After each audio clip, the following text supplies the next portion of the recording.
Sadakta kabisa mpenzi msikilizaji ndani ya 92.9 Radio Tumaini mwanga wetu, kama nilivyokuambia hapo awali kwamba tutakuepo na gavana wa jimbo la Taita Taveta na Ruksa. Muda ndo huu hapa saa 2:31 tarehe 13 mwezi wa pili mwaka wa 2026. Jina langu ni Patrick Malalo na tuko naye hapa, atakuwa mwenyewe anaeleza mambo machache na tutakuwa tunasikiza mengi, na utakuwa na swali au maoni au lolote ambao utataka kujua au pongezi au nini, basi tutakuwa tunapata fursa, kwa sababu fursa yetu ndio hii, muda wetu ndio huu, taratibu tuweze kuona mambo yako namna gani. Basi bila kupoteza wakati, nambari zetu za simu tutakuwa tunaziweka wazi baada ya kuzungumza mawili matatu ili tuweze kuona mambo yako namna gani. Kwanza karibu mheshimiwa.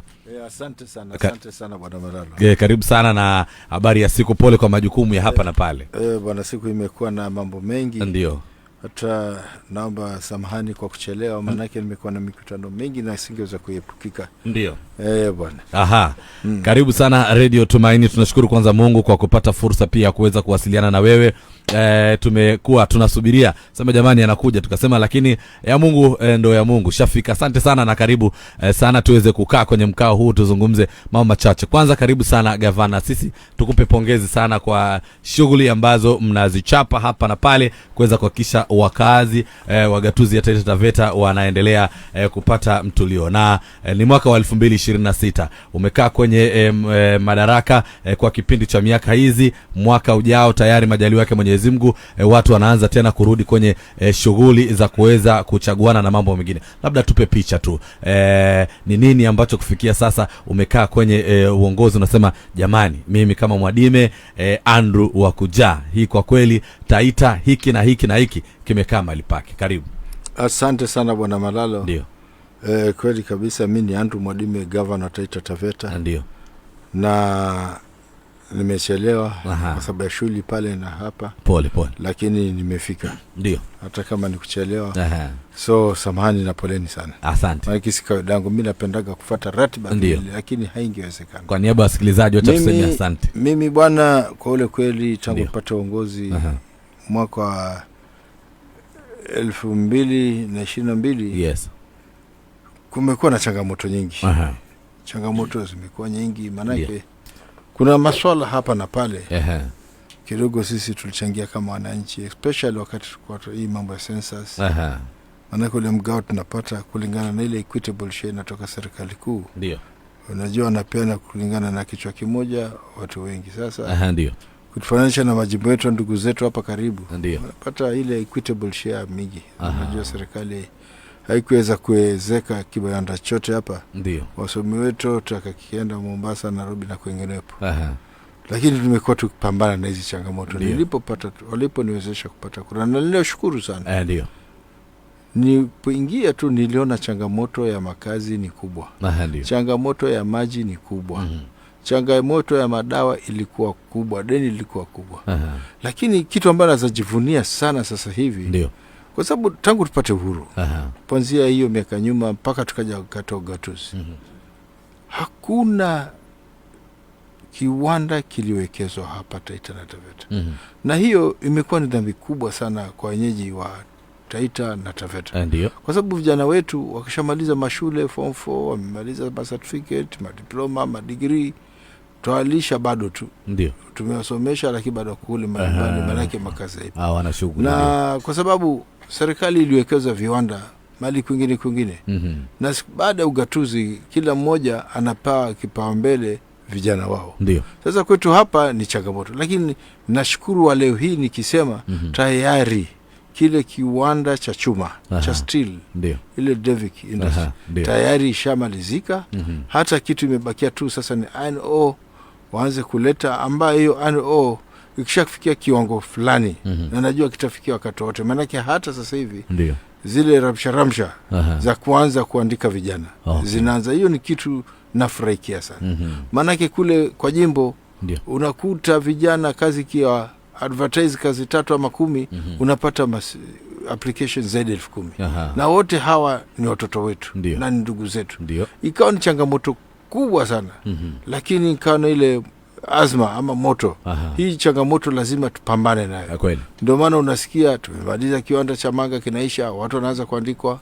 Kwa sababu tuko na hela kidogo. 2023 2024 nikaweka budget kidogo, 24 25 nikaweka kidogo, 25 26 kile kiwanda cha mchele ambacho kinaanzishwa wakati wote, kikubwa kabisa.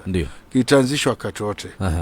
Sasa nikisikia hizi viwanda zinaanza, basi nasikia roho yangu kidogo, maana hizo zote ni kazi kwa vijana wetu. Ukiangalia tayari serikali ya China chashikana, wakati wote kiwanda cha kutengeneza magari kinaanza kule Bachuma hapa Taita na Taveta. Tayari kuna ma-investor tunaendelea na wao, tunamaliza hiyo mikataba pale ranch ile ambayo tulikuwa tunasumbuana 15,000 Bachuma na serikali kuu. Ikabidi nikaenda kotini na tukashinda na tukaregesha. Sasa hii ramsha zipo, na wakati wote kuna tena fadhili moja atakuwa anawekeza mambo ya quarantine, masuala ya kutengeneza hizi kichinjio vikubwa. Maana getara ya Shambia amepata soko ya mbuzi, kondoo na ng'ombe kule Saudi Arabia. Sasa ikianza hiyo, wajua pia tutasaidia, alafu pia watawekeza na leather industry. Kweli. Vile ukiangalia hata solar project tuko nayo kuanzisha hapa sehemu za Manga. So mambo yako mengi. Ya ndizi tulikuwa tumeanzisha, lakini paka changamoto landi kidogo ilikuwa na, lakini tushamaliza hizo tabu zote. Hata sasa hivi wakati wote kuna kampuni pale itaanza kutengeneza mtambo wa ndizi. Vile tuko tugangana mtambo ya tomato kule Chala. Tumalize angalau watu wakilima matomata yao, sio kuoza kwa mashamba. Tayari wakati wote ni kitu tunafikiria kinaanza anzishwa. Hata sehemu za kule Undanyi, masuala ya makadamia tutajaribu pia tuanzishe kiwanda. Mtambo wa matunda vile. Mtambo wa maziwa vile. So nashukuru kwa sababu sasa hivi mimi kama governor Taita na Taveta najivunia. Manake hamna. Hata mkiangalia wote ambao hakuna mtu anaongea viwanda, na wanajua kabisa changamoto kubwa ni makazi. So najivunia sana na hilo. Alafu vile najua watu wanalia na maji. Lakini kwa kweli serikali hii imejaribu sana kwa masuala ya maji. Manake kwa mfano sasa hivi tukiongea, kuna Mfaransa anafanya ile visibility study ambao sisi tuliandika proposal 2023 kwa shirika la African Development Bank na vile World Bank, na tukapata hela mzuri $1.1 million. Lakini ikafanyika tenda kule Nairobi, ndo akatuletea Faransa. Hivi sasa anazunguka kote Taveta, Gasigau, kila mahali. Ambao tukishapata hiyo visibility study tayari, manake proposal tuliandika sisi wenyewe na mmoja wetu ile board of director katika hii kampuni yetu ya Taita. Tunaita Taita Taveta Investment Development Corporation. Tayari washaanzisha mkakati. Sasa wakishamaliza ile visibility study, tayari tuje na mtu ambaye anaweza kutuwekea maji Taveta yote na upande huu. Vile wa maji kuna mradi ambao unaendelea ambao umeanzishwa, tuna pilot pale Kajira unaitwa e-water. Tayari kuna shirika liko na 550 million na wanataka watengeneze maji na mtu yote asichote maji zaidi ya mita 50. Hivi tayari wanaanzisha kule sehemu za Kajire, alafu wasambaze mahali kwingine, ambapo hiyo naona ni maendeleo makubwa sana. Na mambo ya maji mengi tumefanya hivi sasa ninavyoongea. Kuna mradi tulishikana wakapata 400 million, lakini na applied from Nairobi kule Ministry of watu wa Rereg ambao tulishikana na tukasukumana sana. Tayari ball 19 zitatengenezwa, ziweke sola, zikuwe fenced, waweke tanks makubwa, angalaji tuwe na storage. Hizo ball zote so mambo ya maji kidogo hata ukiangalia kama hapa Voice unaona vindo karibu maji yanafika. Ukiangalia sehemu za Kaloleni kulikuwa na matatizo pale, lakini kuweka tu hilo litekelezwa hiyo la kuweka mapampu sawa ikimalizika haya maji yatafika mpaka Gimba. Alafu baadaye tena afike mpaka hivyo. So kuna mambo mengi imefanyika, ni kwa sababu mimi sio mtu wa yule kuongea sana. Fanya jambo mwananchi waone. Sio kama wenzangu hata juzi wengine wanaanza kusema basi barabara gani inajenga. Ni mimi nimekuwa na rais alinipigia simu rais na nikaenda wapi pale kwake shambani. Na tukaongea kwa masaa kama karibu masaa 3-4. Tukaongea kwa undani kabisa. Hata barabara unaona hii ya Mtomogodi kwenda Mbale, kwenda Undanyi, kwenda Veruga, kwenda Bura ilikuwa imekwama. Lakini rais juzi tukaongea na anamaliza hiyo. Hata ukisikia masuala ya ya hii barabara ya Sagala kwenda kule sehemu za Voi. Hii barabara ni mbaya sana. Mimi mwenyewe katika ile kuongea na rais, maana alisema napenda sana utendaji kazi wangu, ikiwezekana tufanye kazi kwa pamoja. Ndio nikamwambia basi masala kama hayo anifanyie. Vile vile hapa Voi alinihakikishia kabla ya Disemba stadium ya kisasa itakuwa hapa Voi. Ndio. Ikanga Airport Disemba ya mwaka huu. Yes, ndio aliniambia namna hiyo. Okay. Hata Ikanga Airport akasukuma mzima, amesema kabla hajatoka lazima inaanza Mwatate dam kule. Nilimwambia watu wa Mwatate wanakunywa maji ya bohol na kawaida jua ikiwa namna hii anapotea. Akasema hata majeshi walinipigia simu jana. Ndio anatengeneza equipments waje sehemu za dams. Lakini ubaya wakati mimi naongea mambo hii, wengine wakishasikia wanakimbilia pia wanaelezea wananchi kabla mimi, alafu wananchi wanipati bonga point. Lakini ukweli ndio mimi sio mtu wa kuongea sana. So mambo yako mengi na ndio maana sionekani. Sasa hii ndio nataka sasa kwanza kuona wananchi. Maana yake wafadhili wameanza kuja kwa wingi. Yaani tuseme kwa ujumla jimbo naona laenda kuokoka. Ninaenda kutoboa. Sasa hivi nakuja hapa ndio sasa mikakati ya kuona wananchi inaanza. Okay. Na nafikiri asante sana kwa kutupatia hiyo picha nzima ya jinsi mambo yanavyokwenda. Nafikiri nimesikia mara sio moja tumesikia ukizungumza sana swala la population hasa kwenye jimbo letu na wasema lakini ndio pia Maungu kasika barabara. Nilitaja wakati wote pia inaanza. Wakati nimekuwa na rais. Maana kwa rais sana ikiwezekana naongie UDA. Yaani tufanye kazi kwa pamoja. Akamwambia mimi sina tatizo. Uongozi uchagula mtu afanye kazi. Sasa kama utanishikilia mkono, mimi niko sina mirengo na zaingia kwa chama. Lakini Sorongo sasa atanipatia direct nomination. Akinipa hiyo alafu animalize hizi ma projects pia na sizienda peke yangu, maana nazaenda nikajikuta niko peke yangu. Ndio pia wananchi na warai kila mahali naenda kuulizia na nimeona it's very positive. Ambapo kwa sababu ni positive so nafikiri pia lazima Asante. Mimi swali langu lilikuwa kwenye population ambao tumekuwa umeizungumzia kwa muda kwamba watu ni wachache.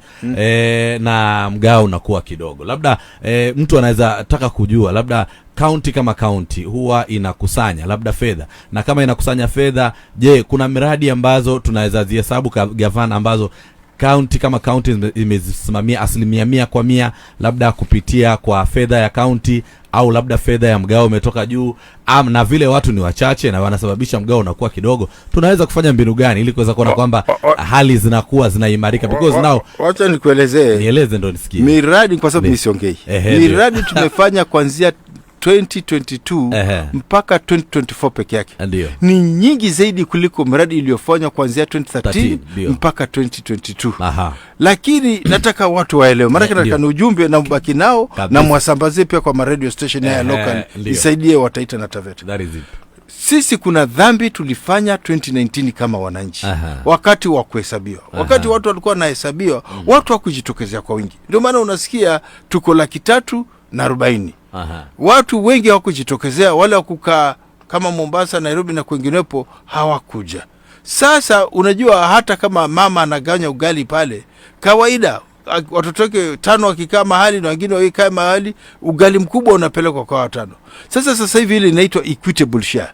Unaweza kuta Kwale hapa wanapata karibu ya mara 2 ili sisi tunapata. Kilifi wanapata hata zaidi ya mara 4 ile tunapata kwa sababu ya idadi ya watu. Na sisi hatuna watu wapo. Sisi tu ni kufuata ule mfano wa Bwana Yesu na familia yake. Maanake alitoka mbali akaenda kuhesabia kwao kwa sababu huo ndio uzalendo. Lakini sasa hapa sisi watu wanakaa nje kama Mombasa, Nairobi, wapi na kwinginepo, ule uzalendo hapo. Wakati wa census hawaji. Lakini wakiwa wanakuja na huyo na mtu kweli akijita ni Mtaita na Mtaveta na haji wakati wa census, na kwambia huyo si mzalendo, msimuite Mtaita wala Mtaveta. Kwa sababu gani? Sisi tukisema tunajitokezea wote tutakuwa na hela ya kutosha. Sasa hii hela tunayopata ni kidogo mno. Kwanza sasa hivi wajua tangu 2013 kuna ICD zimekuwa ikijengwa, health centers zimekuwa ikijengwa, na zote haya zinataka wafanyikazi. Hivi sasa tukifikia wage bill haiko juu. So ni lazima tutafute njia mbadala. Ndio maana unasikia hizo maindustry zinafungua kupunguza hiyo changamoto ya makazi. Sasa ni wananchi nawaelezeni, wakati mtu amezaa kule hospitali, mtoto amepatikana, utasikia wananchi hata sijui ni pepo gani wanasema kura imeongezeka. Bado waseme mgao, wanasema ni kura. Wakati wa kura watu wanahangaika, wanakuja na ali kura hata mkia 100 mmoja pata 51 tayari ametoboa. Lakini census mkicheza nayo Hiyo ndio inatumaliza. Ndio mgao wetu unakuja kidogo. Unakuta Kilifi wakati wanapata mabilioni 10 na zaidi, sisi mnapata bilioni 5. Ambapo hiyo unajua kuna ile ikifikia mali ya ku break even, yani melipa mshahara na mbaki na pesa mzuri. Ndio. Inakuwa ni changamoto. Lakini vile vile ile mradi tumefanya sisi 100% ni nyingi mno. Hata tukiweza kuzindua sahihi kwanza za maji ndogo. Tukiweza kuzindua sahihi, mimi nakueleza hatutamaliza kuzindua mpaka 2027. Maana it's almost 200. Miradi. Ndio. Bwana Gavana, kuna swali nilikuwa hapo kwenye maji ambao unazungumzia na unasema miradi za maji ambazo mmesimamia kama kaunti. Alafu kuna miradi zingine za maji awali zilikuwa zimefadhiliwa na mashirika ambayo yaliondoka. Kama mfano Plan International walikuwa kuna miradi kadhaa za maji. Je, kama kaunti labda imeweka mbinu gani kuhakikisha kwamba hizi miradi zinaendelea, zinakuwa maintained, maji yanafika? Kwa sababu niko na mifano kadhaa ambazo nimezikuta kwenye sehemu fulani, ikiwepo mahali ninapotokea mimi. Ni mradi ambao uko kama upo lakini kama haupo. Je, labda serikali ya gatuzi ina mpango mikakati? Mimi natoka sehemu moja Momkolo huko. Momkolo kule Mari. Sasa kule si tulimradia mradi ya World Vision. Unakumbuka? Nakumbuka, lakini ndo nasema juzi tu watu wakaukataa. Mpaka World Vision ikatoa hapa. Ndo nasema sasa ni mbinu gani? Kwa sababu wakati kabla mtu akatae, labda kuna vitu fulani ambazo mlisoma ama vilikuwa labda haviko sawa. Je, labda mnaweza fanyaje? Kwa sababu bado lengo ni kuiboresha. Kitu ileko ni kwamba basi ukisikia budget public participation inatokezea. Mimi nataka mfuatage sana hiyo. Alafu uone ile budget, ile kitu umepropose muiweke kwa budget. Akati tumetoa hiyo budget na tuiandike, muangalie ni kitu gani tumeandika. Kama hatujaandika, hapo ndio makosa. Lakini sasa nyingine uandika, unajua county huiongozi peke yako. Ukiwa kama gavana lazima muongeze na ndugu zetu members of county assembly. So wakati meenda public participation, maana watu wengi huongea lakini waendagi kwa hii public participation. Sasa mtu akijaongea baadaye, najua hiyo kishapita ni basi. Hata wengine wanakasa au tunasemaga mradi kila siku lakini ufanyiki. Lakini nataka this time kwa sababu sisi huwa tukipublish ile budget yetu, nataka mwe muangalie na ile ya mwisho iko namna gani. Hapo ndo mtajua exactly. Lakini kwa ukweli jimbo tumefanya miradi nyingi sana kama hii. Kwanza especially mradi mdogo kama hiyo ya Momkolo ulikuwa watakaje? Ndo najaribu kueleza, kwa sababu mradi ulikuwepo ni wa maji lakini kuna bado yani maintenance yake bado haiko vizuri sana, kwa sababu ni mradi ulifadhiliwa zamani, bado kufuatilia kwake labda locals ndo wanangangana waifuatilie. Kuna vyanzo vingine vya maji, wananchi zingine pia wana matatizo. Mimi nakwambia kuna pesa ya World Vision 17 million ambao ulikuwa unafanyika kule sehemu za search pale. Ule mradi ulikuwa tunataka tutengeneze na ile unajua maji zamani unakuta mradi ulianza kitambo. Ukienda sahihi unakuta maji imekauka. Lakini kama ule tulikuwa tunataka maana yake hata vipi tuliketi nao sana. Ilikuwa inafika paka Momkolo. Ilikuwa itengeneze kote kule. Lakini vijana wakakataa. Sasa mimi ningefanya nini? Asante sana mpenzi msikilizaji, wacha tupate tama la maji alafu tutarudi. Kama kuna swali lolote sijikawa pia najua una fursa ya kuweza kupata swali au kuweza kuuliza chochote. Gavana tunaye hapa, wanasema tunatamba naye. Tunapata fursa ya kuweza kumsikia, na wewe unaweza pata fursa ya kutoa maoni, kumpongeza. Ametaja sehemu mbalimbali ambazo labda pia na wewe umezisikia, uko hapo. You can say anything.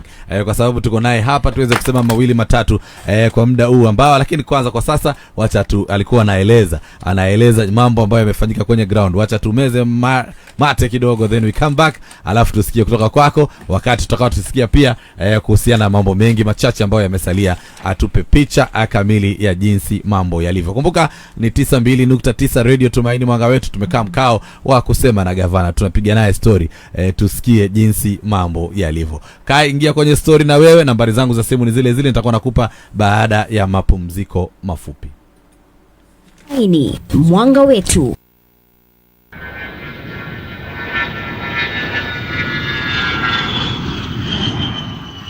Mr. Captain, the plane is moving so fast. Can you get some fine tune from well-known gospel music radio?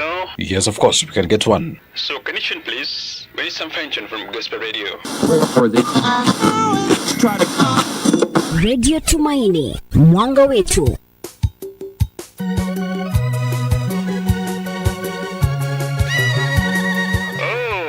That's nice, Mr. Captain. Now I can cruise the plane very well. Oh, it's so nice. What a gospel music. Oh. It's a good music.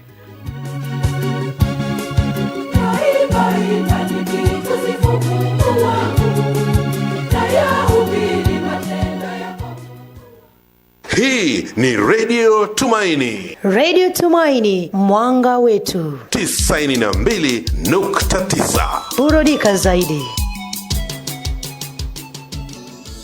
We are little friends of Jesus. Let us make more friends of Jesus.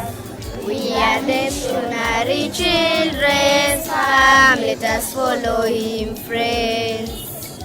Sisi ni watoto wa PMC na unasikiliza radio ya Tumaini.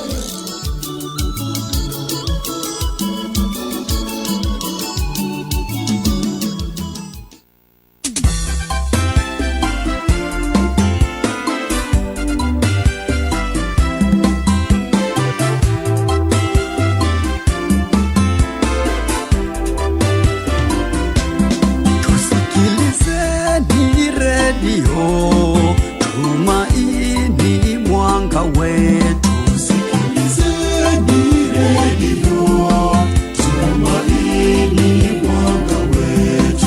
Kwa familia zetu na majumuiya, redio Tumaini ni mwanga wetu. Sikilizeni redio Tumaini mwanga wetu. Sala na mafundisho, vipindi na miziki, vyote vya peperushwa na redio Tumaini. Sikilizeni redio Tumaini mwanga wetu. Tusikilizeni redio Tumaini mwanga wetu. Tusikilizeni redio Tumaini mwanga wetu. Kwa familia zetu na majumuiya, redio Tumaini ni mwanga wetu. Sikilizeni redio Tumaini mwanga wetu. Heko twawatakia watangazaji wote wanaopeperusha matangazo na vipindi. Sikilizeni redio Tumaini mwanga wetu. Sikilizeni redio Tumaini mwanga wetu. Sikilizeni redio Tumaini mwanga wetu. Sikilizeni Radio Tumaini, mwanga wetu. So dakta kabisa, mpenzi msikilizaji, bado tunapiga story na gavana wetu wa gatuzi ya Taita Taveta.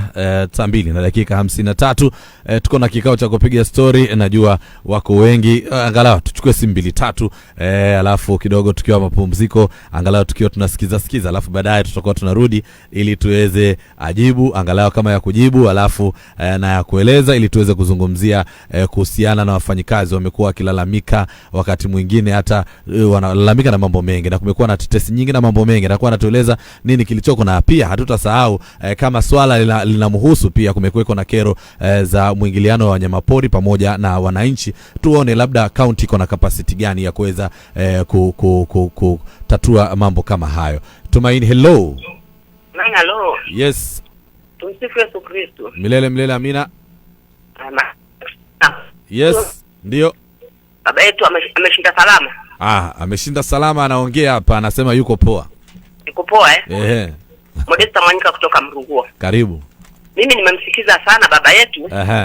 Maana huyo ni baba yetu. Ni kweli. Taita Taveta. Mimi nimemsikiza, ametaja Ruga, akataja Kasgau, akataja Sagala, ndio. Akataja nino Taveta. Na viwanda tunakubali ziko nino Mwatati. Ndio. Amefanya vizuri kabisa kwa hiyo mambo sana. Hata Mungu ambariki. Amen. Lakini sisi tunasikia Mrugua. Hatujaelewa kama Mrugua hivyo barabara imekuja ikaanzia Masange, ikafika njiani, ikakwama. Ndio. Imeanzia Mavunyu, ikapanda, ikakwama. Hapa katikati ikabaki. Lakini mtu akija pande ile anasema barabara imelimwa ikaisha, akija pande huu anasema barabara imepanda ikaisha. moto nao ni hivyo hivyo. Umekuja ukafika njiani, hata Kizinga hajapata moto, barabara kwetu haijapita. Sasa tujui hivyo anajua au watu wanajua imeisha au tumesaulika. Ndio. Basi hivyo ndio ninamuuliza hivyo atueleze mwanangu, lakini amefanya kazi kabisa, hata tunamfurahi. Asante. Asante sana. Wanasema anaitwa Modesta, anatoka Mrugua.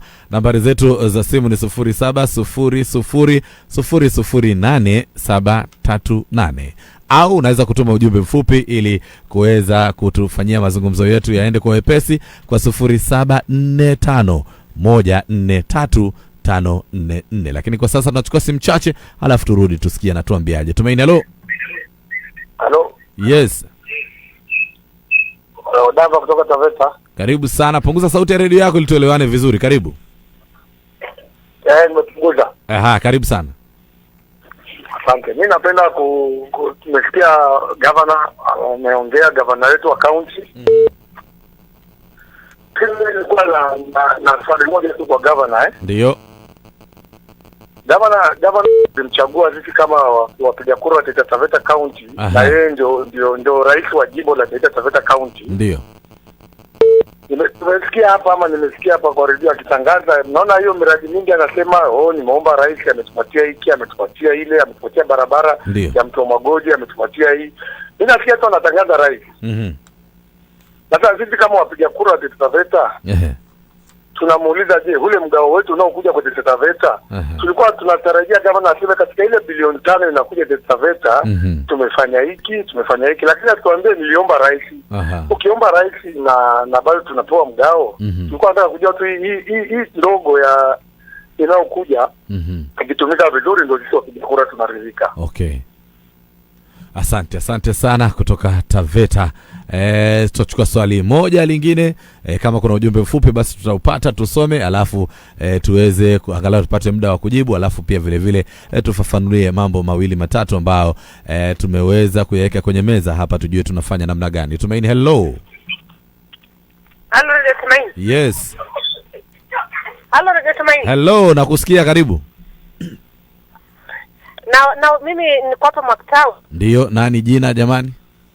Jina langu ni Trevina Mavu, namuuliza gavana wetu. Karibu Trevina. Tuna shida ya maji sana hapa Mwaktau. Mipango za maji kutoka Taveta zitaisha lini? Singetuambia tu hivi mambo ya Taveta sasa yameiva na tujue hivi shida ya maji inaondoka. Maana saa zote tuko kwa mfereji, saa zote tuko kwa vitongoji, maji yanakatika, tutachota mbili. Ndio. Hata yani hiyo shida tunamwomba tu aimalizie. Asante. Trevina huyo kutoka Mwakitao, thank you very much. Labda tusome moja ujumbe mfupi, asije akasema mimi naitwa Esther wa Mwatate. Idara ya afya bado imezorota na aliahidi kutatua na madawa. Shida iko wapi? Huyu anatoka Mwatate, anaitwa nani? Esther. Chukua simu moja ya mwisho alafu tuweze kurudi tupate muda wa kuzungumza. Tumaini, hello. Hello, Tumaini. Yes. Hello, Radio Tumaini. Hello, tunakusikia, karibu. Ni Remi kutoka Ikuminyi. Remi kutoka Ikuminyi. Mimi nilikuwa namuomba gavana hivi. Katika eneo la Ndile tuko na mahali maji inatoka. Ndio. Kama kuna wahisani awalete, awaje angalie mahali hapo, aweze kutusambazia maji ifike kwa shule. Tuko na shule hapa haina maji, hata sisi wenyewe hatuna maji hapa mtaani. Ndio. Kama angeza tutafikia wafadhili waje watusongezee maji, inaweza saidia eneo la Ndile na Ikuminyi. Asante. Ni kutoka Ndile na Ikuminyi. Labda kwa sababu ya muda tachukua haya machache ambayo tumeyachukua ili tuweze kuhakikisha kwamba kila mtu anapata fursa, kwa sababu najua kila mtu anatamani. Morgan Masika kutoka Facebook pale anasema mimi na wafuatilia. Tutatamani pia tupate muda wa kujibu. Kwa hivyo tunapata kitambulisho afu tutarudi tuweze kusikia kutoka kwake wakati anajiandaa kutoka. East to West, East to West, Tumaini Radio. East to West, East to West, Tumaini is the best.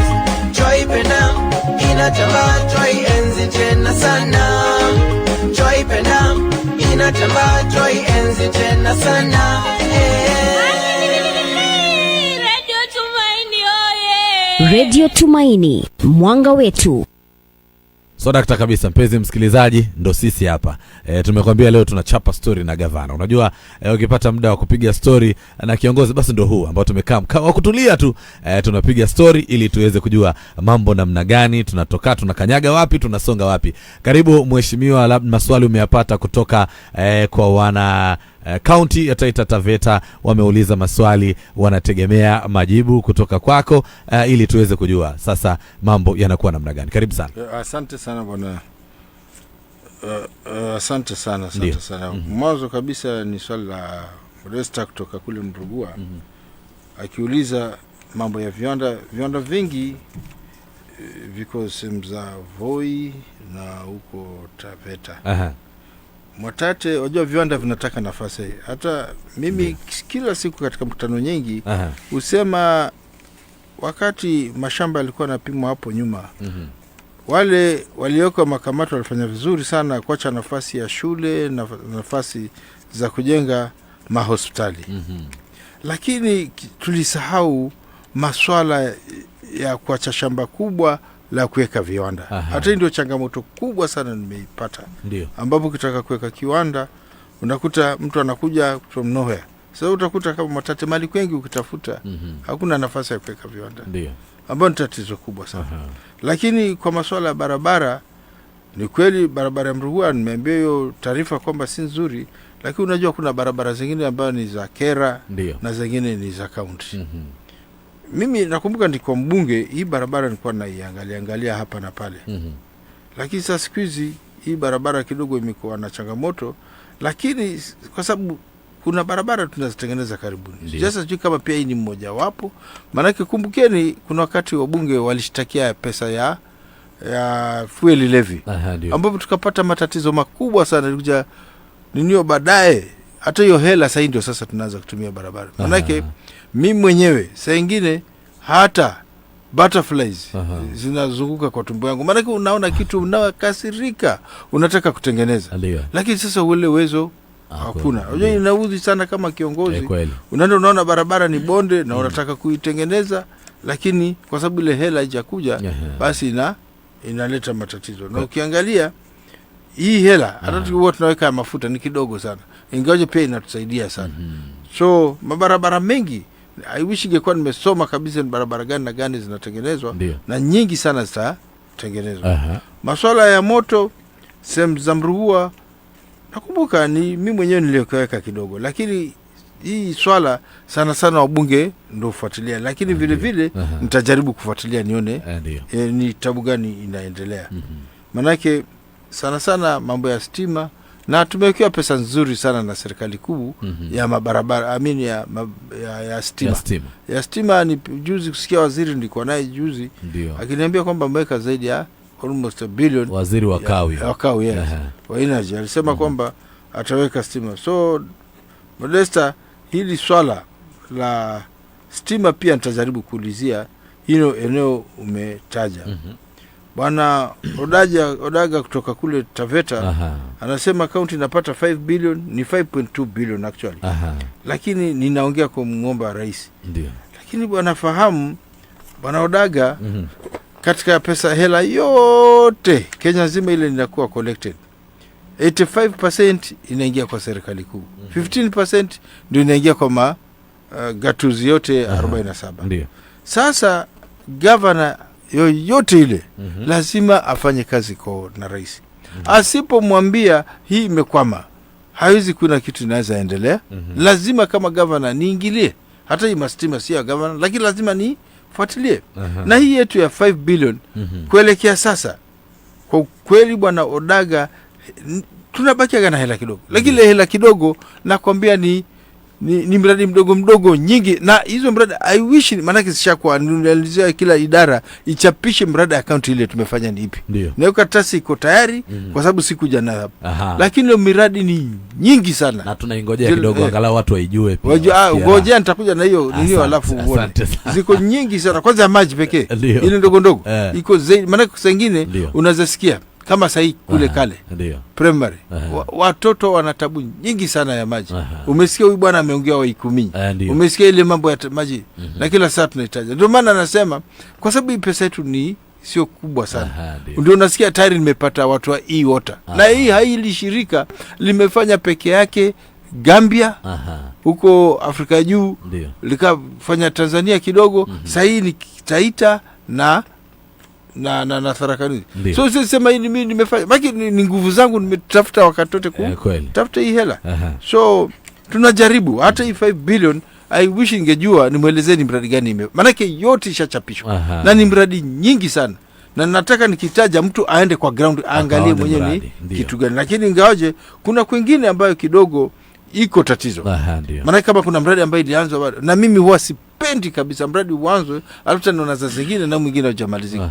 Hiyo ni kitu kwa kweli linanikera sana lakini fahamu wakati hizo mradi zinafanyika si gavana pekee ambao hufanya maamuzi.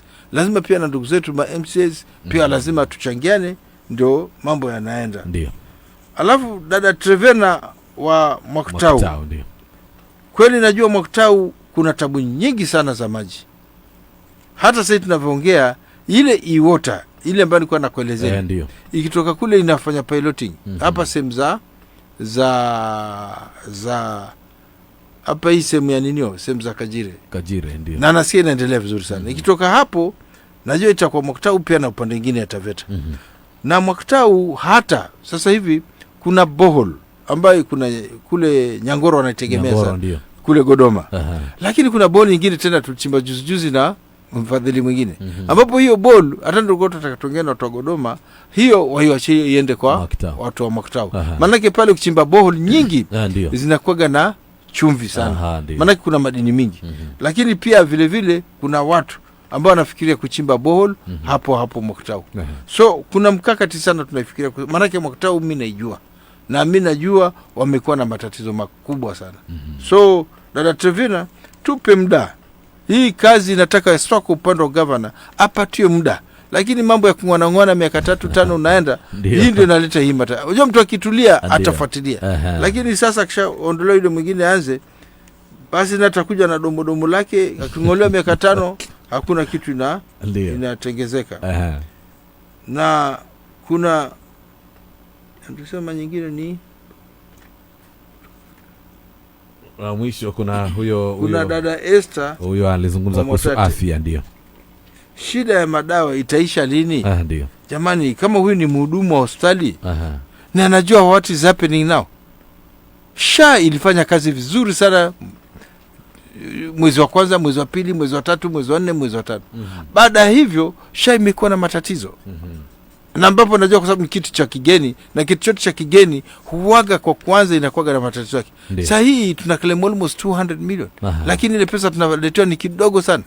SHA haitulipi. Na akaunti yenu mnajua hali ya hela vile ilivyo. Kwanza tunajaribu sana sisi kidogo tunanunuaga madawa kidogo tukitumia pesa ya upande wa executive. Ile equitable share na ile on source kidogo tunapata. Ndio maana sasa hivi mnapata madawa kidogo, lakini ile pesa nyingi ile SHA tuko tunafikiria kwamba tutakuwa tuna replace hiyo madawa nayo. Hatuipati, inaenda kule kwa SHA's office Nairobi, wakati wanatuletea iko na mambo mengi. Mnaweza kuta mna claim 30 million mnaletwa kama 600,000. Sasa ingine hata mnaletwa pesa kidogo, kama kuna wakati fulani hapa mnaletwa 6,000 na tuko tuna die almost 18 million.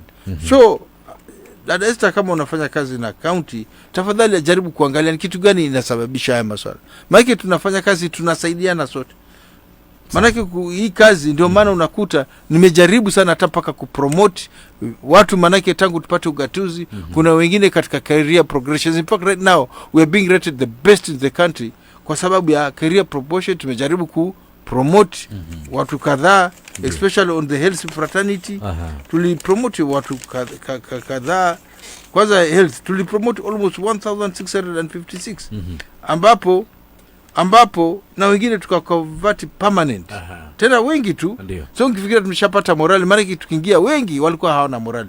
Tena hata mshahara yao, hata kunasikia kiongozi mmoja akiongea mahali akisema ati watu hajapata pesa ya December. Jamani, ulizeni wananchi. Sisi serikali kuu, sisi sio county kama vile Mombasa, kuna makampuni kila mahali ambapo akienda kurokota revenue, ile revenue ni enough hata ya kulipa watu. Hapa kwetu hamna. Sasa ndio nataka nibadilishe hayo maisha. vile tunajenga hizi viwanda, maana tutapata revenue nyingi, hata serikali kuu itapata. Ndio sasa tutaweza kuwa na pesa ya kutosha, hata serikali kuu wakati hajatuletea tunamlipa, lakini tumejizatiti kila mwezi hela tekichelewa sisi tunalipa moja kwa moja. So dada Esther, ningekuomba sana tufanye kazi kwa pamoja. Ile madawa ambayo tunanunua nile inatoka Moscow, hii budget ya executive. Sha ile tunatumia hizi pesa sasa hivi kuna matatizo hazipatikani. Thank you. Penzi msikilizaji, tunapiga story na gavana saa 3:11. Amezungumzia masuala ya afya maji kadri maswali yalivyokuwa yameulizwa. Mpenzi msikilizaji, usichoke. Lakini kuna swala moja sijalijibu. Karibu. La bwana Rem pale Ikuminyi. Maana tena mali mimi ufikiria sana. Yote sehemu za Marungu pale ndile yote hiyo mali ambapo mimi mwenyewe nafikiria kwa kubwa sana kuhusu masuala ya maji. Maana Ikuminyi pale kuna matatizo makubwa. Unajua pako mlimani kidogo. Pale hata kuchimba borehole inaweza kuwa, lakini yeye mwenyewe vile amesema. Nafikiri nitafika Ikuminyi niulize hiyo mali ni wapi. Mimi mwenyewe personally. Nafikiri nitaenda ndio hiyo mali iko wapi, tujaribu kusaidiana kwa hiyo maji. Maana kwa watoto wa shule na si Ikuminyi peke yake. Mali kwengi unakuta sasa kwanza sasa ukame umekuwa mkubwa. Kweli. Asante.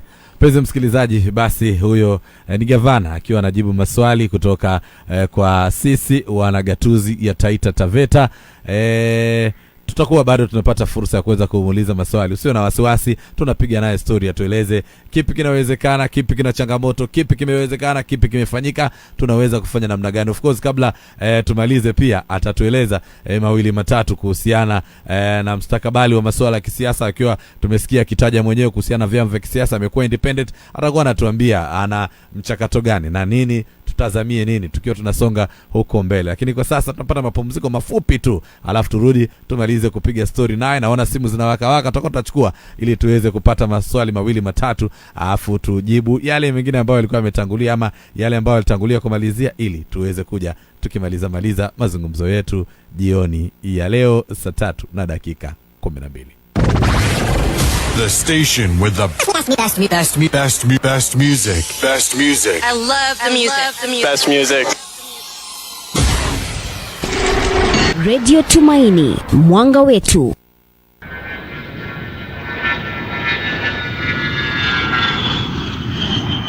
Hello, Mr. Captain. The plane is moving so fast. Can you get some fine tune from well-known gospel music radio? Yes, of course, we can get one. So, can you tune, please? We need some fine tune from gospel radio.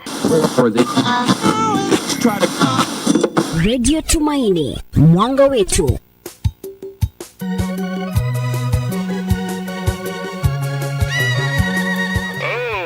That's nice, Mr. Captain. Now I can cruise the plane very well. Oh, it's so nice. What a gospel music. Oh, it's a good music.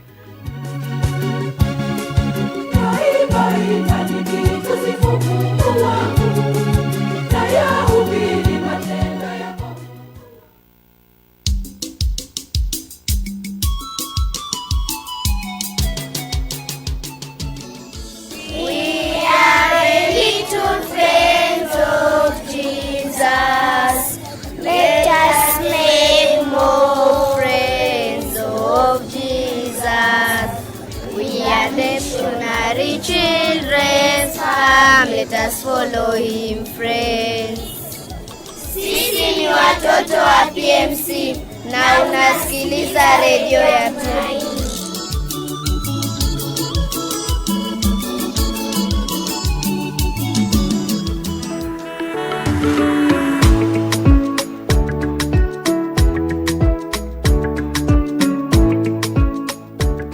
Je, una tangazo ungependa tukupeperushie hewani, kama vile biashara, shule, sherehe au mkutano? Basi Radio Tumaini inakupa nafasi ya kukutangazia haya kwa bei nafuu. Kwa maelezo zaidi piga simu kwa nambari zetu ambazo ni 0796361018 au pia kwa njia ya WhatsApp 074514 3544 au barua pepe lwanganews@gmail.com. Radio Tumaini, mwanga wetu.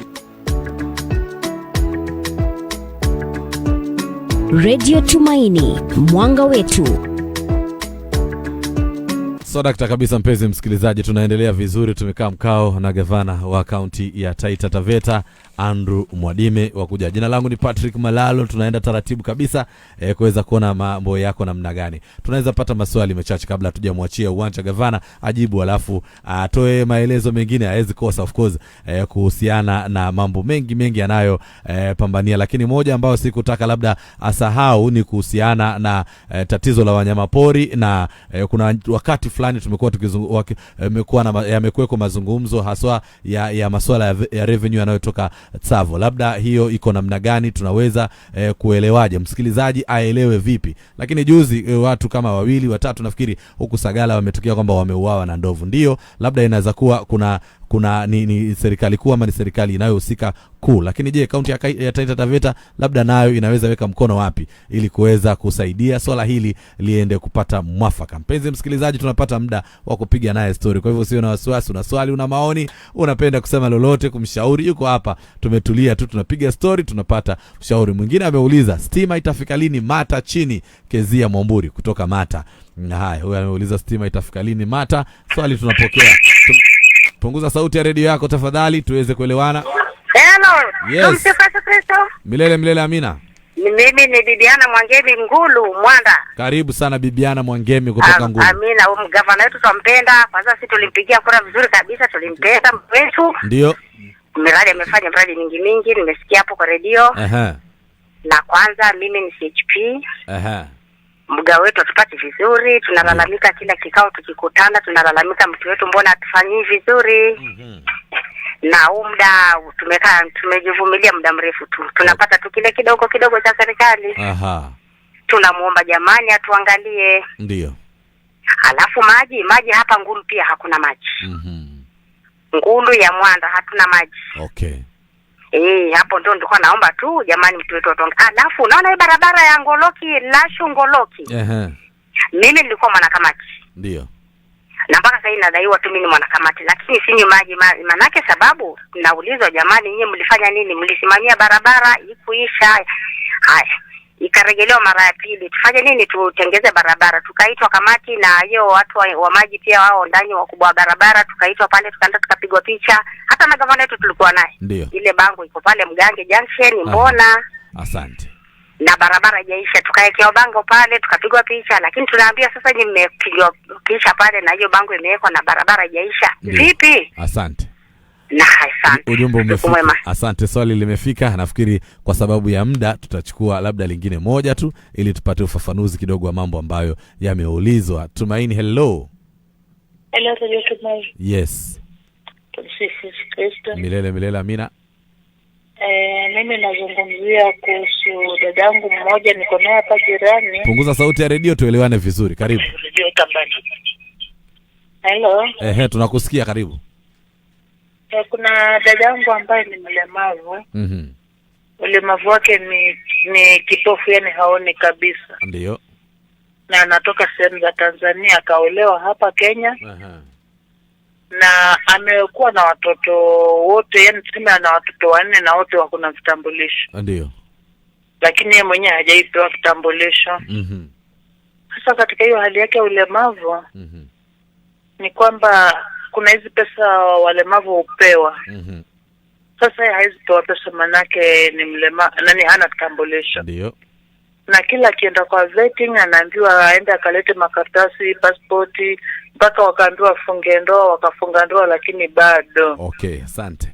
Mpaka sasa hii atasaidika vipi? Thank you very much. Kuna wakati tulisikia rais alisema kwamba watu wapewe vitambulisho. Ndio. Wewe unaitwa nani na ukiwa wapi? Mimi naitwa Mrs. Mareko, naitwa Sara. Haya, na huyo labda unamjua anaitwa nani? Kutoka Bura Mission. Huyo naye mzungumzia anaitwa nani?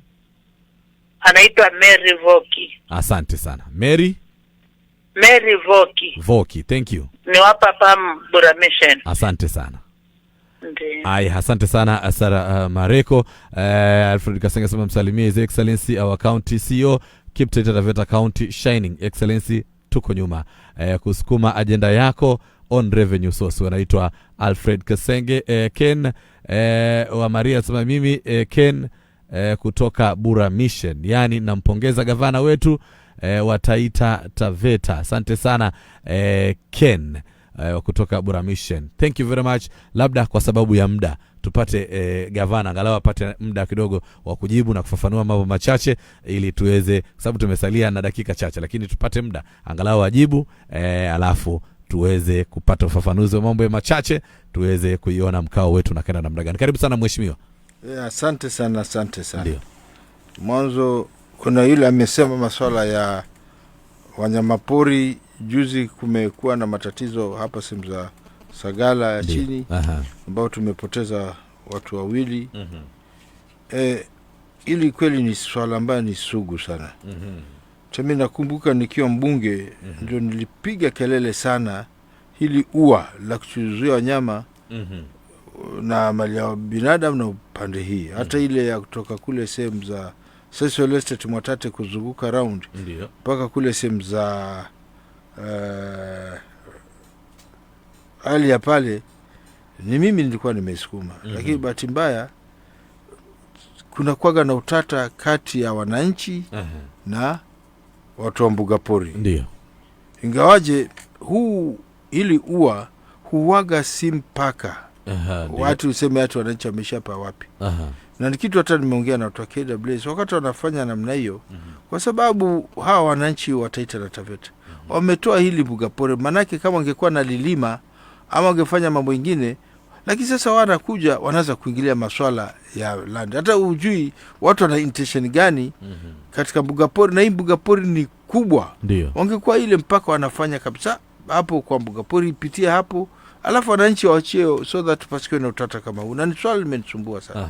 Ingawaje sasa ni swala la serikali kuu, lakini mimi mwenyewe nimejaribu sana kulifuatia kwa karibu. Manake wananchi wakati wanaumia pale, pia mimi kwa upande mwingine ninaumia. Hata ni juzi tu kuhusu hii kesi ambayo ilitokezea hapa sehemu za Sagala chini upande wa Bamako hapo. Nimelifuatilia sana. Manake tulipoteza mtu mmoja. Juzi tumepoteza mwingine Kajiri pale mzee. So sio swala nzuri. So tunalifuatilia sana. Hata hayo masuala nilikuwa nasema ya revenue. Nimefuatilia sana. Hata ni juzi tu tumekuwa na rais, waziri wa wanyama, mbuga tukawa na yule principal secretary wake, tukawa na mkubwa wa KWS DG, tukawa na accountant yake. Manake mimi ndio nilianza kulia tuanze kupeana hii revenue. Hata president akaja kanonsi hapa Voi wakati mimi nilimfuatilia sana hili. Na baadaye kidogo tukaona Amboseli ina power. Hata nikafuatilia nikasema kwa nini Amboseli anapatiwa na sasa tupatiwi. Lakini baadaye rais akaniambia Amboseli haikuwa national park. Ilikuwa ni reserve. Isipokuwa hapo nyuma kuna mtu alikuwa anataka kuichukua. Sasa ndio amethibiti ndio ikapeana Amboseli. Lakini hapa kwetu ilikuwa ni national park. Tukawa na accountants pia, president, tukawa na waziri wa wildlife, tukawa na PS na tukawa na DG wa. Tukifanya zile hesabu hapo, najua mimi nimefanya kidogo hesabu kidogo, najua accounting. Nikiona pale ile taxpayers, yani ushuru wa Kenya wote, ile pesa inapeana hii Savo East ni 2 billion.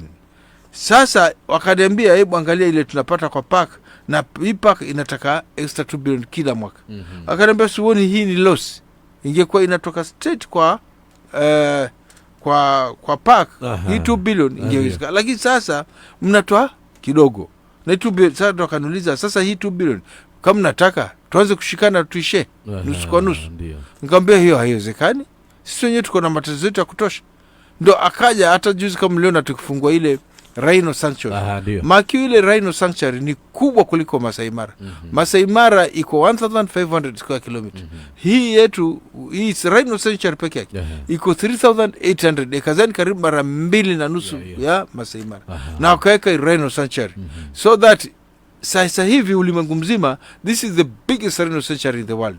Na tulikuwa na ambassador Monica Juma hapo nyuma, lakini sasa nafikiri one of the advisors wa rais Akasema hapo sasa tumepata investors 5 pale, watajenga zile hoteli za kulipia pesa nyingi. Yaani mtu akienda unatoa kama $1,000 zile ziko Masai Mara. Ndio akasema hizo sasa wakimaliza ndio sasa hizo hoteli ile hela itakuwa inaingia kwa jimbo la Taita Taveta nusu. Alafu vile nikamuuliza, manake Taita Taveta kama mna taarifa, Kenya nzima ndio alianzisha mradi wa carbon credit ambao uko hapa Maungu. Na ukiangalia zile ranches ziko, kwa hiyo wanapataga pesa nzuri sana. Nikamuuliza kwa nini sasa msitupatie tufanye carbon credit ambayo tutazifanya kwa hisa mbuga yote ya Tsavo, na unajua hiyo ni pesa tatu zapata zaidi nyingi hata kuliko hiyo income. Wakati tungekula hata 100 billion. Ndio rais hiyo kitu ikampendeza sana. Sasa hiyo akatoa amri ile board ambayo inasimamia KWS na sisi county tushikane so that tuanze kupata carbon credit ambayo ni pesa nyingi sana hiyo. Na sasa hivi tunavyoongea huo mchakato bado unaendelea. Sasa hii mbuga pori nimefuatilia mambo mengi sana, lakini tena mfahamu hizi sheria kama za compensation bado serikali haijaanza kutekeleza sawa. Nyingi mimi nipo kwa mbunge ndo nilizitunga. Watu wengi hawajafahamu hilo. Mimi ndo nilidunga hizo sheria nyingi. Hata nikakumbuka kuna wakati nilikuwa nalia nyani ya wetu hapa Taita na Taveta iko tofauti na nyani zingine, maana yake inaweza tofautisha dada amevaa suruali ndefu na mwanamume amevaa suruali ndefu. Hata nakumbuka hiyo siku saa 7 wengine wakaanza kunipigia simu na tumake tuliongea mpaka saa 7 za usiku. Sasa ili swala la hii mpaka hata nimeongea na KWS tayari na mbili swala mpaka jakubali mpaka ipite pale. Maana kuachia wananchi kama wameochesha baloti. Kwa nini tena? Kwa nini wanafukuza wananchi kwa mambo mengi? Na tayari washaachilia shamba ambalo ni kubwa. Kweli. So bado tutaendelea kulifuatilia, lakini sana hili ni swala la bunge. Lakini lazima nilifuatilie kwa sababu wananchi pia wako Taita hapa kaunti yetu. Kuna hili swala la stima haijafika. Hili swala la viongozi wetu wale wanafanya kazi kwa bunge ndio wanaanza kufuatilia sana hii mambo ya stima. Lakini vile once in a while maki kienda Nairobi pia mimi wingia stima, maana kuna watu udia pia ni swala nitaelezea waziri wa energy ndio nitamuelezea. Alafu dada wa CHP ni kweli kabisa mmeumia kutoka Mwanda. CHP budget mnafahamu hela ambayo county inapata. Jueni kwamba kuna ile inaitwa wage bill, yani mshahara umekuwa mkubwa kwa sababu wakati tunazidi kuendelea wafanyikazi wengi wanatakana. Sasa tayari wage bill ilikuwa juu, lakini huu mwaka wa 25-26 kuna budget ambayo ilitengwa, ambapo hii budget hata nafikiria hii mgao wa Disemba uliokuja juzi ulikuja juzi tu. Ulikuwa sio kawaida, ulikuwa kidogo uko chini. Sasa huu mgao tunangojea wa Januari. Januari bado sisi serikali kile washalipia mshahara watu wao. Sisi bado hatujaletewa hiyo hela. Ndio tutangojea ije, nafikiri itakuwa nafuu. Sasa utaona CHP hapa pengine watapata pesa kidogo ya kuelea. Lakini masuala ya maji hii ya Ngulu hili ni swala nafikiri lazima nifike hapo mimi mwenyewe nijaribu kufind out ni kitu gani inaendelea huko. Maanake kwa kweli kuna mahali tabu ya maji. Hasa kule mtu akiwa mlimani alafu kuwe na tabu ya maji. Unajua kuna kuwaga changamoto kubwa sana. So haya ndio mambo nataka tuyachukue kama pale Kuminyi, tujaribu kuangalia tuanza kuwa namna gani. Alafu hii barabara ya Ngoloki nafikiria kweli kulikuwa na tatizo hapa. Hata mimi mwenyewe nilifuata waziri wangu wa finance na waziri wa barabara, nikawa nauliza kwani what happened. Maki niliona hiyo na mimi sikagi hivyo. So hili ni swala nafikiri katika hii fuel levy ambayo imekuja, nafikiri labda imekuwa factored. Kwa sababu sijaangalia. Wakati nakuja hapa je imekuja kitu imepangwa jana na unajua tu kwa Kilifi. Nimeingia hapa almost saa 7 za usiku. Asubuhi nimerauka kwa yale masuala ya Eric Omondi nini. Nimetoka Taveta tena Njukini huko ndani nikaja mpaka Taveta. So hili next time kija nafikiri nitalijibu vizuri sana. Alafu kuna nini nyingine? Huyu dada kutoka Bura Mission na masuala ya mlemavu. Ya mlemavu. Poleni sana. Hilo swala hata mimi mwenyewe limenigusa kidogo. Manake kama ni mama ametoka sehemu za Tanzania na zapata kitambulisho, hili ni swala nafikiri mimi mwenyewe nitaenda lakini bahati mbaya huyu Mrs. Mareko sina namba yake, lakini nitamuulizia na nitampata. Manake watu kule wote na wengi nawajua. Nitaulizia huyu, yafaa nitafute ofisa mmoja amchukue ajaribu kuangalia hili swala, kwa nini hajapata kitambulisho. Manake mimi nakumbuka hili swala, mimi kuna wakati nilivulia njuga sana na watu wakapata vitambulisho wengi. Sasa sijui kwa nini huyu hajapata. Lakini nitalifuatilia. Okay. Na pesa ulemavu waje kushapata kitambulisho, twende mbio akuwe register. Asante. Nafikiri tunaendelea vizuri mpenzi msikilizaji, dakika zetu zimebaki chache, lakini kabla labda kuna masuala ya nyota ambayo nimekusikia ukiyazungumzia juzi kuhusiana na vijana, na ukasema watakaoanza biashara utakuwa unahakikisha kwamba mwaka mzima watakuwa hawako kwenye swala hili la leseni na mambo mengine kama hayo, ili waweze kupambana, wapate muda wa kutengeneza fedha. Sijui labda unaweza kuambiaje, kwa sababu ni mradi ndio wa national government wa nyota, lakini kuna vijana wataita TAVETA ambao walipata fursa, na we mwenyewe ukasema kwamba basi hawa kwa fursa hii waliopata wanapofanya biashara kwa mwaka huu watakuwa basi wanakuwa hawatalipa zile ushuru hizo zinazohusiana na biashara zao mpaka biashara zao ziweze kusimama kwa muda. Labda utasema machache kuhusiana na hiyo tunapokuwa tunamaliza, na kama kuna lingine unataka kutuelezea basi tuelezee kwa machache tunapokuwa. Ni ukweli kabisa, manake hiyo ni initiative nzuri sana. Wajua, ukiona mtu amekuwa na mali yake anajisimamia na mambo mengine, sote wanaanzaga na pesa kubwa. In fact, wale watu ambao sana sana wanafanikiwa kimaisha wanaanzaga katika hali ile mbaya kabisa. Sasa ile hela wamepatiwa, wengine wanazaona kidogo, wengine wanazaona, lakini ile hela ukitumia kwa uzuri, yani uipea adabu, yani uipee discipline, na ufanye ile mambo uanze kwa udogo. Unaweza, unajua kuna wengine labda watataka wakati wa trade license. Sasa hapo mimi naingilia trade license zile ya mwaka mzima, tuanza kuiondoa. Maana hata mara ya kwanza hatakuwa nayo, so tuanza kuiondolea, maana ni vijana wetu kabisa. Na kijana ambaye maana kumbe ile mradi kila kijana angefaulu, lakini sasa wengine hafuatilii mambo. Na ilitangazwa sana, ilikuwa tu na dial juni *246# alafu napatiwa hayo maagizo, wengi hawakujaza, ndio tukapata vijana karibu ya 1133. Sasa sisi kusupport ule mradi, wale ambao labda pengine wako na mahali tutaenda kutafuta trade license, how hizo trade license hatapatia, hatutakata, how tutawasaidia so that yani we chini kidogo mpaka wakati ameshika moto.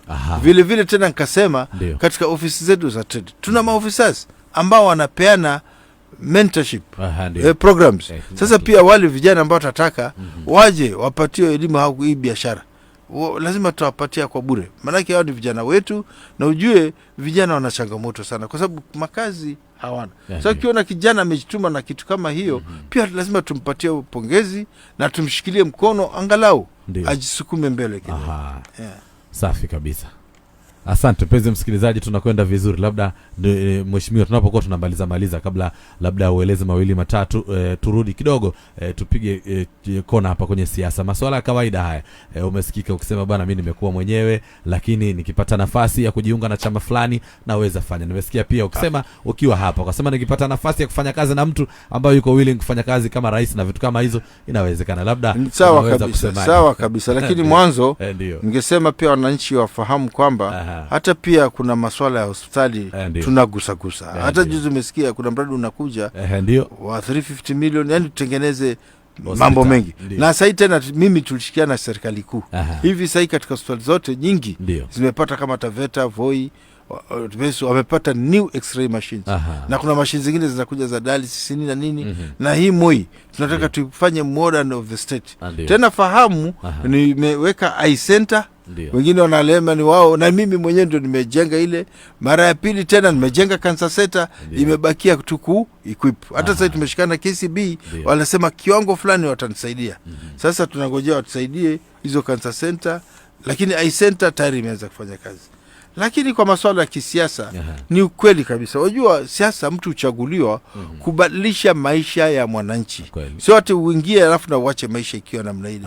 Sasa mimi juzi rais mimi mwenyewe alipigia na nikaenda kuongea naye, na nilikaa naye karibu ya masaa 3 masaa 4. Tukaongea kwa urefu sana. Hata kaniambia anapenda sana utendaji kazi wangu. Nikamwambia tufanye kazi kwa pamoja na tuzidi kuboresha maisha ya wananchi. Hapo ndo akawa ananiuliza, je, Mwadime, nikikwambia uingie UDA unaweza ingia? Nikamwambia rais, kwani kuna tabu gani? Kama wewe unafanya kazi na mimi nafanya kazi na wewe uko na uwezo mkubwa, kwani tusifanye kazi kwa pamoja? Tulichagulia tufanye kazi. Sasa inaja gani kama sifanyi kazi yote na unaniambia pa tufanye kazi na tufanye zaidi? Kwa nini sikujoin? Hata nikampatia mambo mengine kidogo yale nilikuwa na utaka. Kwa mfano nikasema nataka sasa kuna matatizo pale Mwatate. Unajua ukichimba bore Mwatate nyingi zina chumvi. Tena kubwa. Ngombe si atusaidie ku desilt ile Mwatate damu. Ambapo Mwatate damu sisi tukiwa dogo pale kwa toa la samaki, tulikuwa tuogelea. Yaani pale kwa maji mingi tu. Na ilikuwa mengi. Akasema hata jana majeshi walikuwa wananipigia simu. Maana yake alipiga simu saa hiyo majeshi wana collect machines, hata nimwambia wafanye kwa haraka. Maana yake sasa ile damu ndio imekauka. Na unajua ikichimbwa yote yale maji yanaweza tosha watu wa Mwatate wote, hata mfugo pia upande ile. Haya, nikamwambia kuna hii maswala ya St. Agnes ambayo iko na utata mkubwa. Akasema sasa ninangojea. Yeye mwenyewe akaniambia mwezi huu kutambuishe lazima atatatua hili swala la, maana tumejaribu kama jimbo lakini kidogo pakawa tuelewane. Hata tukatoa shamba mbadala lakini shirika likakataa. Si unajua hilo? Na sisi tunataka kila kitu yani awe mshindi, yani win-win situation. Vile nikamwambia hapa Voi wananchi waliomba sana stadium. County haina ule uwezo wa kujenga modern stadium. Akaniambia kabla hii Disemba atakuwa amefanya hiyo. So nangojea nione. Vile nikasema kuna barabara imeshinda kabisa hii ya Sagala kuja hapa Voi. Hiyo barabara atutengezee. Akasema na akapiga simu akasema wakati wote tutaona hiyo. Na tukasema pia ya Maungu kwenda Kasarau. Akasema hivyo kwamba pia tutaiona wakati. Sasa tutangojea. Hii ya Ndi kwenda Shushe mpaka Mwaktau, manake kuna vumbi nyingi sana kwa sababu madini inachimbwa kwa wingi pale. Hata nilimwandikia barua hapo nyuma juzi nikapata majibu na akaniambia hiyo barabara wakati wote anaanza kuianzia hii airstrip. Akasema pia inatuletea matatizo. Hata kapigia rafiki yangu alikuwa tuko naye bungeni anaitwa Kostani. Akasema next week wanakuja, maana waliambia waimalize mara 30 na Mheshimiwa Rais. Sasa kinifanyia hayo yote ama nikiona hii dalili ni kwa nini nisishikane naye? Hata ndo sahihi, manake nilimwambia siwezi enda tu speed, manake lazima nijue wakati na hama, je wananchi wako wapi? Nisije nikaenda kumbe naenda peke yangu. Umeacha watu. Nimeacha watu. Sasa ndio hiyo nilikuwa naulizia so that kidogo, lakini naona response is very positive. Manake ni maendeleo. So dalili iko kubwa sana na za join UDA na tufanye kazi na rais na tuone maendeleo. Manake kwa kweli mimi tangu nikue, maanake mimi nimekulia Taita na nimekula ugali kidogo, mrongo umesonga lakini sio sana. Watu vile wengine wanasemaga ati wazeni wao. Mimi maanake hata kuniekea 100 meters hapa mimi namshinda. Sasa si unaona niko na nguvu sana kwa kweli. Sasa ndio hilo nafikiri tutafanya, tushikane, tubadilishe nchi yetu ya Taita na Taveta kabisa. Hata karibuni mtaanza kuambia members wa UDA shikane tufanye kazi ya mwananchi. Maana mimi haja yangu ni mwananchi afaulu. Mtu anachaguliwa abadilishe maisha ya mwananchi kabisa. Asante. Nafikiri gavana, asante sana kwa muda wako. Tumekuwa na muda mzuri. Tumeweza kusema mengi, msikilizaji najua yako mengi ya kuweza kuuliza na kusema, lakini kabla tumalize basi tunampatia gavana kama una lolote ambao unasema bwana siwezi ondoka studio hapa leo kabla sijasema na mwananchi kuhusiana na 1 2 3. Alafu basi tunajua wakati wa siasa ukifika utakuwa ni wakati wa siasa, lakini kwa sasa labda yale machache ambao uko nayo ungependa useme stoki hapa leo. Kama mimi kuna mawili matatu ningependa kuelezea wananchi. Hili swala tumeliongea la census. Tafadhali msilichukulie mzaa. Maanake hata sasa hivi mtoto akizaliwa hospitali wanasema ni kura imezaliwa. Wale waseme ni mgao unaongezeka, wanasema tafadhali hili swala la census mlifikirie kwa undani so that libadilike. La pili, wananchi viongozi wengine wanazungukia wananchi wakiwaambia ati Mwadime simami 2027. Wajua mimi kwa sababu sio mtu kupiga kelele. Jamani, mimi niko kwa barabara. Manake hii kazi ya governor inataka muda. Haitaki maswala ya haraka, inataka subira. So naombeni, kwa sababu nishaanza. Unajua haina haja kujenga nyumba alafu umefika kwa lenta alafu tena unaleta inabomoka ianze nyingine. So naombeni watu nipe subira, maana hata hao investors ni wengi lakini wanataka muda. Lakini tukisema hii mambo ya haraka tunaongea mambo ya maji, mwingine akija atakuwa mambo ni tofauti. So watu wanipatie muda na wajue kwamba mimi niko kwa ballot box. Mwenyezi Mungu wakati ametuwezesha na tukafika hiyo meka ya. Na viongozi wenzangu, ningeomba hii dunia yetu ya Taita na Taveta, watu wana matatizo. Tushikane. Hii dunia yetu, watu ukiangalia bank book records, nasikia tuko namba 4, ambapo ni sisi tupambane na hali zetu, tushikane, turai, so that investors or invest, vijana wetu wapate kazi, county ipate revenue kubwa, serikali kuu ipate revenue kubwa, na maisha yetu yatakuwa makio. Hizi kazi watu wakipata, hawa vijana wetu, watu wetu watakuwa na purchasing power kubwa. Yule mtu anafanya mambo ya carpentry, vitanda vitanunuliwa mingi sana. Mambo ya mbao yatanunuliwa mingi sana. Wale wanauza kule sokoni, watu wana hela, watanunua vitu. Yule mwenye bucha vile naye atakula nyama italiwa sana. Yule wa mboga hivyo. So tushikane, tujaribu kutafuta hivi viwanda kwa nguvu kabisa. Manake bila hivyo hili jimbo letu hatutalipenda miaka ya nyuma.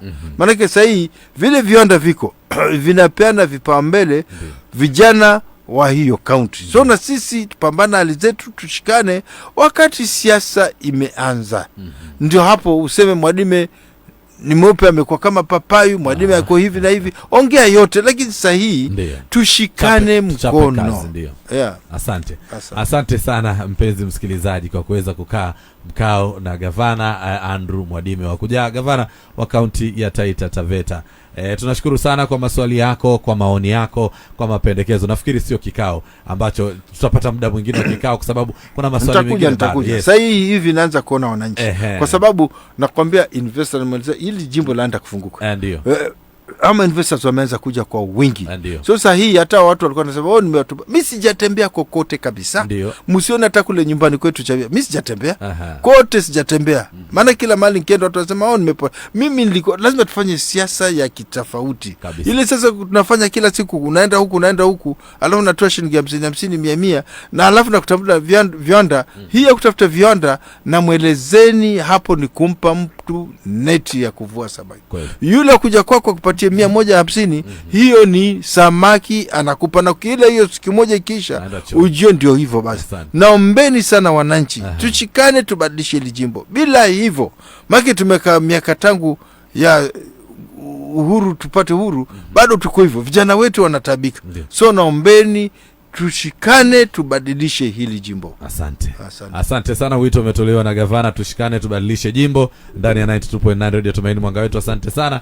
Mungu mwema akutunze, akubariki, na hongera kwa kuendelea kupiga kazi. Wasalimie wengine utakao kukutana nao kule, waambie sisi tuko hapa, tunazidi kuipata. Mpenzi msikilizaji, asante sana kwa kwenda kwa kukaa mkao huu pamoja na gavana wa kaunti ya Taita Taveta. Majaliwa tutaendelea kutegea vipindi vilivyosalia ndani ya 92.9 Radio Tumaini Mwanga Wetu. Radio Tumaini Mwanga Wetu.